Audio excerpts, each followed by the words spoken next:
Just look at that little fudgy perfection. We're making homemade peanut butter fudge. I'm gonna start by melting a whole stick of butter, and then I'm going in with 1 whole box of brown sugar and a little milk. Have I already screwed up because I can't follow a recipe? I think I was supposed to melt the butter first, but I also think it's gonna be perfect. We're gonna bring that to a boil for 2 minutes, take it off the heat, and stir in our peanut butter and vanilla. Smooth as silk. I can tell this is gonna taste so amazing. Now hop over here for the final step.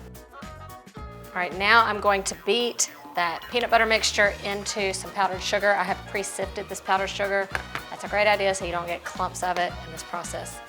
Once I blend this all together, I'm gonna pour it into a parchment-lined 8x8 dish. I told you it happened fast.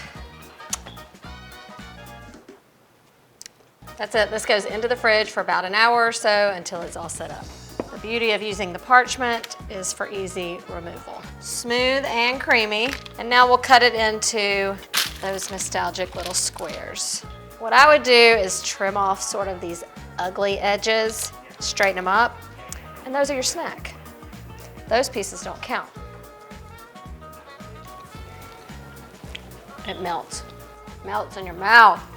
So you can just kind of portion them out and put them in these little muffin cups, keep them in a sealed container, or do like your holiday cookies, package them up in a tin.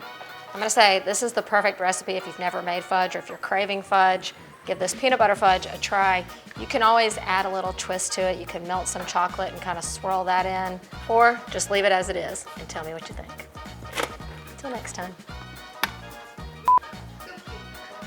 Let's do an intro.